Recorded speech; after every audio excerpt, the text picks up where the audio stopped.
All right, they've handed you the Caps statement on Kuzi. Yes, the Washington Capitals have released the following statement on Evgeny Kuznetsov. We're aware of the positive test result and related international sanction that has been imposed on Evgeny Kuznetsov. Sorry.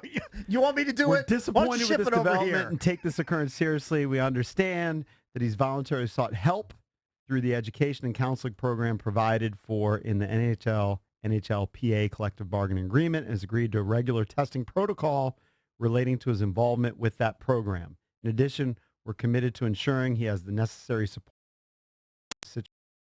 We're the NHL as they determine the next steps. Because of the sensitive nature surrounding this matter, there'll be no further comment from us at this time. You stumbled through it. Are we're talking about they sending him to get Sounds treatment? like he Is he has voluntarily sought help. All right, so he's going to get treatment. All right, so even though like a few months ago he's claimed he didn't have a problem, he's now admitting he's got a problem and he's going to get some help. And we're talking about Evgeny Kuznetsov, just to make it clear. Right. Tom Daly is in here. Of course, he's our resident Caps expert. Tommy DeLay, hello. Richies. Good morning. And Tom has an interesting take on this. I think Tom's pretty frustrated by this news. I'm a little more frustrated with the initial statement that he put out where he said, I've never done coke. I never would. I'm sorry I put the team in the bad situation.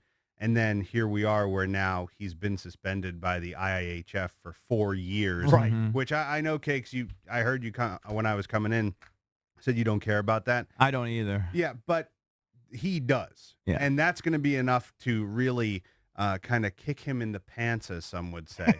But it does set a precedent that this is a problem because this is, the borderline Olympic committee is the IIHF for hockey. So when they decide that you can't play for 4 years, that's enough to be a major red flag for anyone who tries to pay attention to hockey as maniacally as I do. So I would get into the situation, and I was pitching this to EB during the break. If I could, on the first day of the buyout period next year, I would buy out Evgeny Kuznetsov. Wow, how much is left on his deal? He's got, I believe, 6 years left. Okay. And I've already looked it up. He's got a 7.8 cap hit per year. The first 2 years, you would have to pay him 6.2 on the salary cap. I don't think it's going to happen. What if this scares him straight? Do you see that as a possibility where he cleans up his act? He realizes, like you said, he cares about the international play. Right. He realizes, he wants to make what? I have been partying too much, hanging out with the wrong people. This is affecting my life, my career. Yeah. And he turns it around. Well, there is a chance of that, of course, but usually it happens about 3 times later, though. Right. And he already has put out a statement saying that he hasn't done it, and based off of the timeline, it looks like he had at that point. So now we're getting into a situation where maybe he's fibbing a little bit. Of course he is. All druggies fib. Right. So I would just, as a team, if I was a team trying to move forward, especially given the situation they're in where they need to get a deal for Nicholas Backstrom, they need to find a way to get Braden Holtby back in a Caps uniform for the future past this year. I would take that as I'm not going to commit so much money to a guy who has already been dishonest to us for this entire situation, even though he has volunteered to go and get treatment and all that stuff that the statement says. As a business, you should probably look at moving forward and taking care of the players that you need to take care of, like Nicholas Backstrom, who, to my knowledge, has never hurt a fly or the team in any sort of way. Right. It's not worth the risk to me at this point. And that's just my opinion. I don't hate the idea. By the way, his last sentence from the statement, which he released, was, I realize that the only way I can win you back, the Caps organization and fans, is to take ownership of my situation and my actions from this point forward. So one would hope that he does that. Yeah. And that he's a great comeback story. It would be. And he would win awards for being a player that was able to turn it around. But given what we know, which isn't a lot, but I would say that the odds of that happening, I would say, are lower than. But the bottom line is, it explains a lot why he's such an enigma on the ice. Yeah, right? I would agree with that. The uneven performances. We're not giving him a drug test every game, so it's kind of hard to tell. But I would say that Yeah. A player that gifted, that talented. If you go out and party all night the night before, you're probably going to play sluggish the next game. Yeah, you're going to have uneven performances. Yeah. I mean, we've seen it happen a million times to other sports, other athletes, a million times. So I wouldn't just buy him out and get.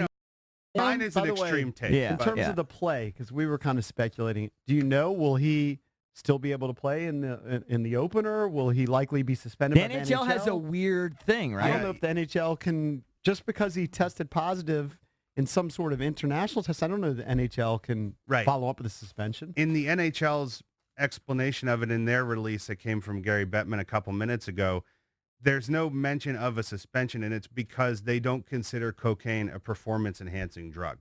They have it on the list But what if you test positive for drugs. heroin? Like, what would happen? That would be considered the abusive list. Right, and then what happens with that list? Now you're looking at a situation where in the statement they mention a mandatory intervention. They mention... So that's what this is, the education and counseling provided by the NHL. And then it continues on to say maybe even a mandatory rehab stint where he would have to go and get better before he could play as an NHLer. So that's really suspending someone without saying it. If the NHL says you can't play until you're better, who knows how long that could be, and who knows when it starts. This for Kuzi better be more than like some alcohol class online. Yeah. This better, like, he needs to go to rehab. Oh, it's like my real opinion. hardcore rehab. He needs to go to real rehab. And there have been other situations in the NHL previously where players have been moved to rehab facilities to get better, and they have been major success cases. So under the NHL's way of doing things, it has been proven to work, but also we don't know how long that can be. And to answer your question, JP, we don't know when that could start. Because it's 40 days until the opener, so there's not that much time till there'll be, Cake's not going to be immediate. I'm going to go on the record. He's not going to be available. Can we all talk about the real victim here, Flakes? Because now I'm going to have to deal with so many unfunny Pens fans. They're going to send me gifs of Pacino and Scarface with the mounds of cocaine all over the place. I'm going to have to deal with that all weekend. Well, there is a block and or a mute button. It's a very good point, Tommy. You made Kuzi's drug suspension for 4 years about you. Can we talk Twitter. about the real victim here? It's Cakes. Okay? Tom, That's what it's all about. thank you, buddy. Have some Thank you, tropical Ricky. smoothies. Thank you, Tommy. Oh, I will.